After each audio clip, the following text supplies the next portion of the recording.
Ine ebbaluwa omwami ono gy'awandiikidde mukyala we bwe babadde bamaze emyaka 6 naye olwamwanjudde ate n'anoba n'amulekulira kale amwebaza ebirungi byonna by'azze amugabanyiza.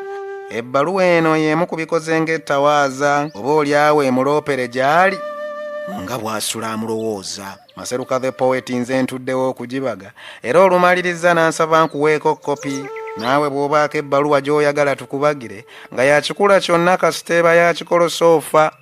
Yogerako ne Maseruka the Poet ku WhatsApp 0758555538. Maama w'abaana nze taata w'abaana b'omukwano nze nkuwandiikira nkulamusaako nnyo nga nvulubanya ebiyenge siikulimbe nti essanyu eno lye nasigaza. Yeebalege Katonda akunkuumidde ng'okyali mulamu ebitusoomooza mu bulamu n'abeerawo okutaasa era mwebaza okutugabirira oludda luno n'erudda eyo gye sirabisa maaso kosa abantu baffe bonna b'obeera nabo eyo. Mukwano gwange nsiima nnyo Katonda eyateesa eyakunsembereza mu bulamu bwange mu kaseera ke saalowooza nti wali waakunzikiriza mbeera kubiita.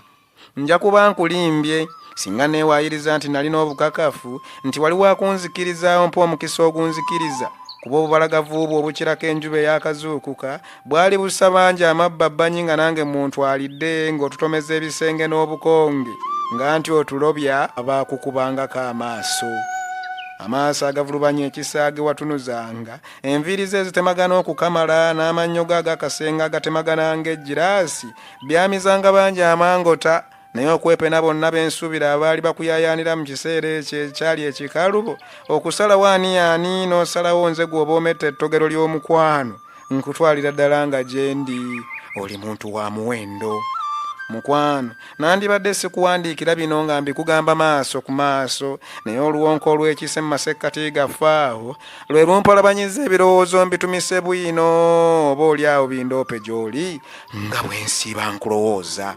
Ntudde awo ne ŋŋamba oba nzire mu kukaaba oba neetugumbula enseeno ngiviire empono oba naye bwe ntunula ku birabo bye wampa omutima gwange guvuluba n'akamwenyu nzenna ne neesunako nti nzaani gwe wawezza ddde riti eddungi okukamala. Kati mbeera neeyogeza nzekka nga neebuuza n'embulwayanukula kiki kye nasobya oweewanga ndekulira engeri eyo nga tetumaze kuteesa.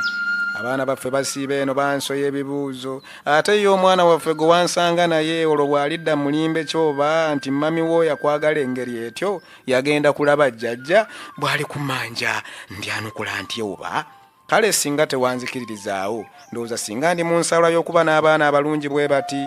Maama w'abaana bambi weebale kumpa baana weebale kunjawula mu bulenzirenzi n'onfuula taata omujjuvu weebale kugumira obulumi bwonna bwe wayitamu ng'olwanirira nze nfuna ezzadde.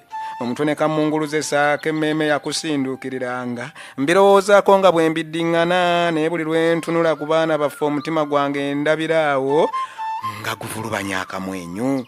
Weebale kuba maama omulungi ataatuulira mukisa gwange ogwo kuba waalisazzeewo n'otanfuula taata wabula wasalawo n'otankotoggera n'ogumira ebirembeezi n'ebibumbwa. Mukwano newankubadde mu masekkati gaffe ndabawo akabanga kewateekawo n'ondeka eno mbeere mu kudaaga ekyo tekindobera kukussaamu kitiibwa na kukutendereza ng'omu ku bazira bange ku nsi kuno abannyambye ennyo okufuna ekitiibwa n'okunzimbanga. Era mukwano bw'obeera eyo tofuna endowooza yonna nti nina akabi ke nkwagaliza sisobola kukikola. Ye nzirira nti omukyala eyaguma nga ziiriza ezzadde ate bukyenkya nga muzzeeko mudaaza. Ndowoolereza ku myaka emito kwe twerabira tutyo emyaka 6 egiyise n'otatya kunneetikkira baana ebbanga ery'emyezi 9 ery'okusoomoozebwa lye muyitamu ndabiraawo ng'oli muntu wa muwendo. Mukwano neyanzeego okunzaalira.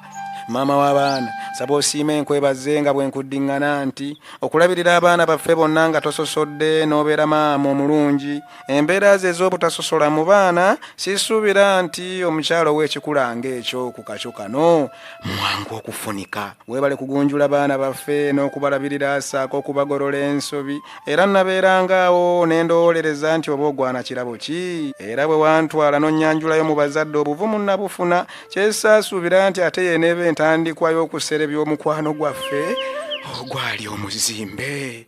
Mulinga ŋŋamba nti oba waliwo ow'ensaalwa atayagala kutulaba kuba abaana baffe abasatu nga wali obazimbye nga tuteeseganya ne twekolera ebitutwala mu maaso awali omukka omuliro tegutera kubulawo si buli akulaga amannyo nti ku mutima musanyufu. Mbeera wano entamu ze wafumbirangamu eno nenziraba nzenna n'envuluba n'ebiyenge nga bwe neebuuza kiki kye nasobya ndiwooba yendabirwamu yaba muntu singa kati ambuuza ate zippiro zo zikummanja bwe zinsoya ebibuuzo. Nandyagadde nkuwandiikire bingi mukwano gwange naye simanyi bikutwalaganya nnaku zino gye wambulirako eyo ate ne bwe ndowooza ku ngeri Katonda gye yatusomosaamu okusoomoozebwa kw'okuleeta ezzadde lyaffe ku nsi kuno nenfunamu ku ssuubi nti oba oliawo ebibimba bikampaawo kitakya bwe wabaawo yatwekiikamu atwagaliza okudooba osanga luli ky'olunaku olulonde naye kuba mu mutima n'atufisirizaawo ekisonyiwo ne tuddamu okuteesa. Wabula sijja kukoowa kukwebaza kulumwa bisaku lwange mu kaseera nga nze siina bulumi bwe nnyinza kutaasa. Maama w'abaana saba nnyo Katonda anafuye byonna ebitusoomooza obulumi obw'omubiri n'obw'ebirowoozo akunsanyusize akwongera obulamu obulungi n'obugabirizi ndeze buli kimu kyossaako emikono gyo akugatteko abantu abakulumirirwa era abawi b'amagezi ab'ensonga naye ekisinga byonna akwongera obuwangaazi osobola okulaba ku bazzukulu b'abazzukulu baffe. Nkulowoozaako nnyo maama w'abaana nsula ndoota kuddamu kukulaba.